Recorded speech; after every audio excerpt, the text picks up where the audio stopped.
सिर्फ 3 दिन लगातार वो तस्बीह पढ़। एक तस्बीह है, रिश्ते के लिए मुश्किलात हो ना, 3 दिन से वक्त ज्यादा नहीं गुजरेगा, इंशाल्लाह उसका रिश्ता अच्छी जगह। बंदिश है रिश्ते में, ऐसी बंदिश की कभी टूट भी नहीं सकती। सिर्फ एक मर्तबा इस वजीफे को कर ले बस, इंशाल्लाह हर किस्मी बंदिश टूट जाएगी। चाहे वो काले जादू की बंदिश है, बंगाली जादू की बंदिश है, या फिर अमलियाती बंदिश है, या फिर रज्जत का मामला है, किसी किस्म का मामला है, हर किस्मी बंदिश इंशाल्लाह टूट जाएगी। सिर्फ एक तस्बीह पढ़ ले।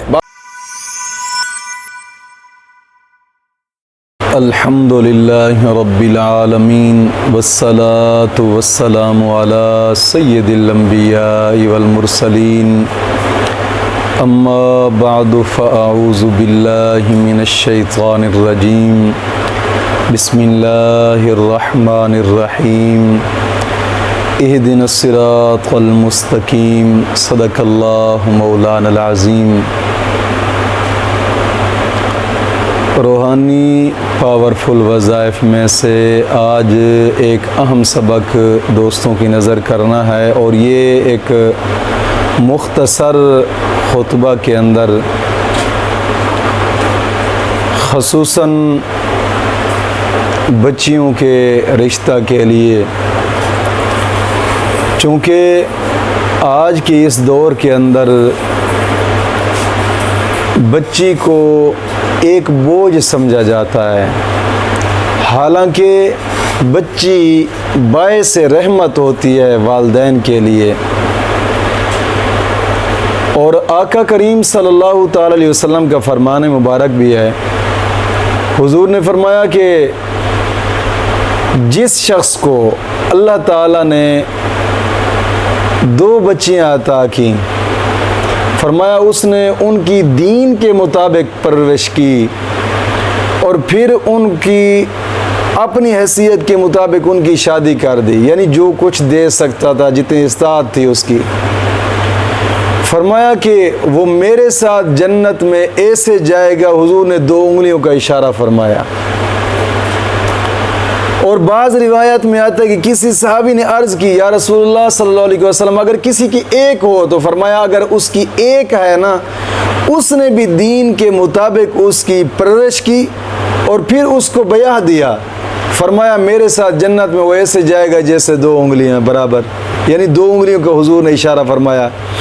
किसी ने सवाल किया हुजूर जिसकी 3 हो, हुजूर ने फरमाया 3 से भी ज़्यादा भी होना, अगर उसने दीन के मुताबिक उनकी परवरिश की और फिर निकाह करके दे दिया, उनको ब्याह दिया, फरमाया वो मेरे साथ जन्नत में ऐसे जाएगा जैसे 2 उंगलियां मिली हुई हैं, यानी वो मेरे साथ ऐसे।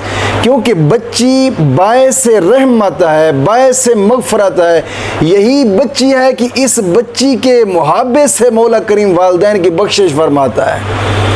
और बच्चियां ही हैं, हुजूर ने फरमाया कि जिसकी बच्चियां हैं और वो बच्चियों की दीन के मुताबिक परवरिश करता है, ये बच्चियां उसके लिए जहन्नम से आड़ बन जाएंगी। यानी बच्चियां वालिदैन के लिए जन्नत में जाने का सबब हैं।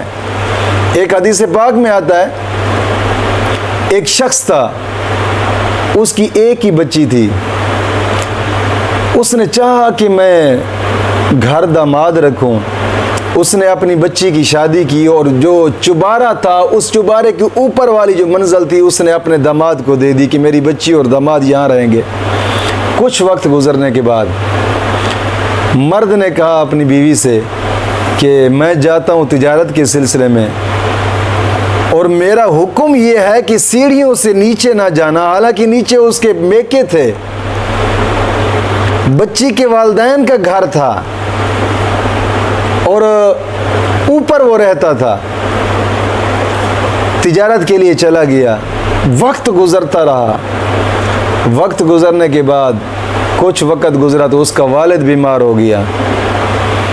हुजूर की बारगाह में पैगाम भेजा, या रसूलल्लाह सल्लल्लाहु अलैहि वसल्लम, मेरा वालिद बीमार है और मेरे शोहर ने मुझे ये हुक्म दिया था कि सीढ़ियों से नीचे नहीं जाना। हुजूर ने फरमाया जो बात तेरे शोहर ने कर डाली उसी में तेरे लिए बेहतरी है।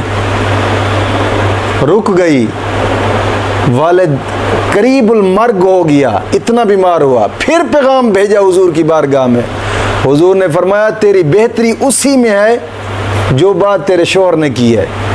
फिर रुक गई। आखिरकार बाप वफात पा गया। फिर हुजूर की बारगाह में पैगाम भेजा, या रसूलल्लाह सल्लल्लाहु अलैहि वसल्लम, मेरा वालिद वफात पा गया, क्या मैं मुंह देखने के लिए जा सकती हूँ? हुजूर ने फरमाया, बेहतरी उसी में है जो तेरे शोहर ने बात की। सीढ़ियों से ना उतरना, ना गई मुंह देखने के लिए। जनाजा हुआ, लोगों ने दफना दिया, रात गुजरी। सुबह जब हुई ना तो हुजूर की बारगाह में पैगाम भेजा, या रसूलल्लाह सल्लल्लाहु अलैहि वसल्लम, मैंने एक अजीब तरीन ख्वाब देखा है कि मेरा वालिद तो बहुत गुनहगार था, वो तो कभी नमाज के करीब तक भी नहीं किया था। या रसूलल्लाह, मैंने रात ख्वाब में देखा तो वो जन्नत के बागात में टहल रहा था। इस ख्वाब की ताबीर क्या हो सकती है? हुजूर ने फरमाया, ये ख्वाब ठीक है। हुजूर, वजह क्या?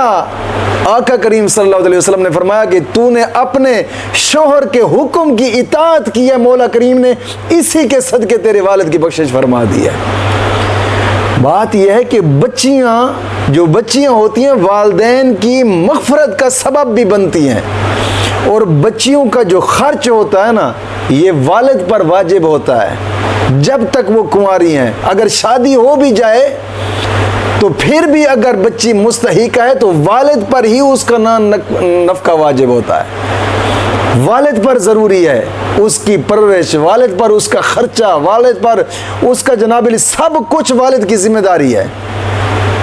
और बच्चियां ये बायस मग़फ़िरत हैं। और आज इस दौर के अंदर तो जनाब अली बच्चियां वो लोग भार समझते हैं अपने ऊपर।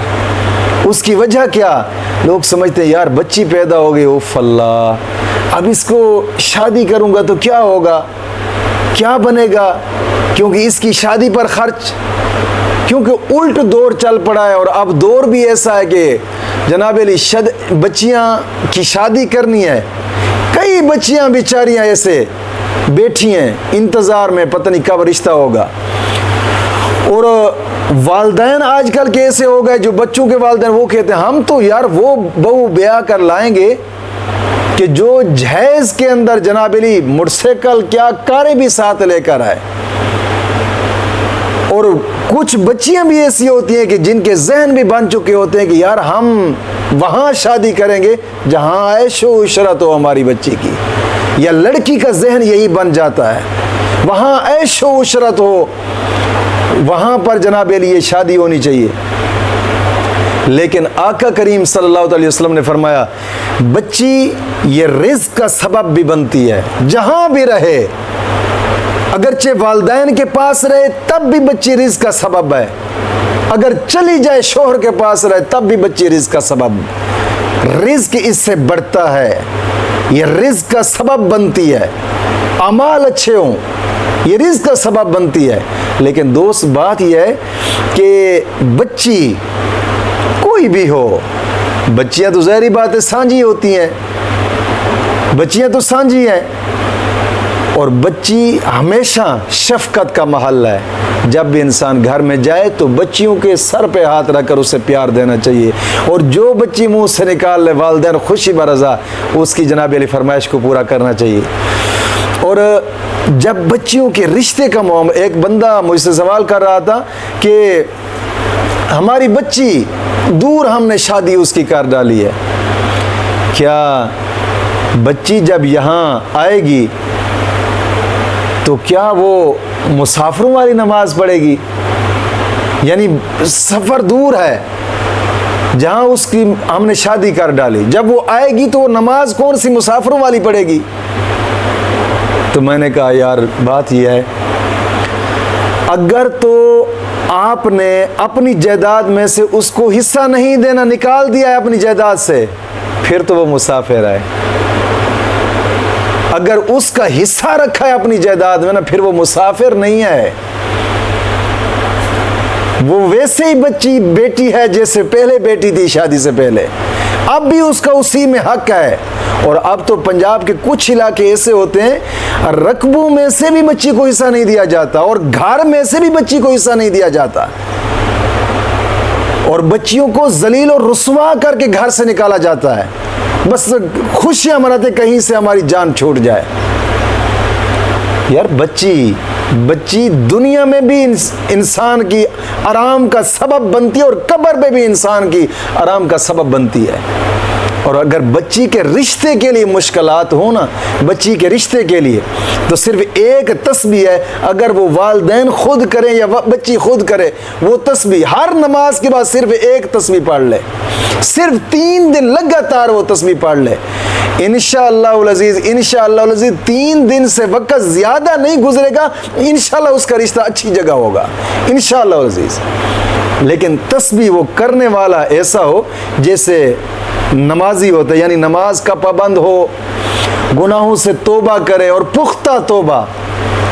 ऐसा भी नहीं है कि बस आज तौबा की तो फिर जनाबिली सिर्फ वजीफे के लिए तौबा कर डालिए ना, गुनाहों से पुख्ता तौबा, नमाज का पाबंद होना चाहिए, गुनाहों से पुख्ता तौबा और कुरान करीम के साथ यारी होनी चाहिए, कुरान करीम के साथ यारी लगानी चाहिए। और फिर इस तस्बीह को 3 दिन हर नमाज के बाद ये तस्बीह पढ़े, इंशाअल्लाह अज़ीज़ तीसरे दिन रिश्ता पक्का होगा और बच्ची तुम्हारे ऊपर बोझ नहीं बनेगी, कभी भी बोझ नहीं बनेगी। और वो तस्बीह क्या है जो हर नमाज के बाद पढ़नी है, हर नमाज के बाद, सिर्फ छोटी सी तस्बीह है, या अल्लाहु या रहमानो या रहीम। एक तस्बीह हर नमाज के बाद पढ़े, इंशाअल्लाह अज़ीज़, इंशाअल्लाह अज़ीज़। अगर रिश्ते में बंदिश भी है, बंदिश है रिश्ते में, ऐसी बंदिश कि कभी टूट भी नहीं सकती, सिर्फ एक मर्तबा इस वजीफे को कर ले बस, इंशाअल्लाह हर किस्मी बंदिश टूट जाएगी। चाहे वो काले जादू की बंदिश है, बंगाली जादू की बंदिश है, या फिर अमलियाती बंदिश है, या फिर रज्जत का मामला है, किसी किस्म का मामला है, हर किस्मी बंदिश इंशाअल्लाह टूट जाएगी। सिर्फ एक तस्बीह पढ़ ले बस हर नमाज के बाद, ये जो मैंने तस्बीह बताई है, इंशाअल्लाह अज़ीज़, इंशाअल्लाह अज़ीज़ 3 दिन से वक्त ज़्यादा नहीं गुजरेगा। मौला करीम दीन मतीन की समझ अता फरमाए।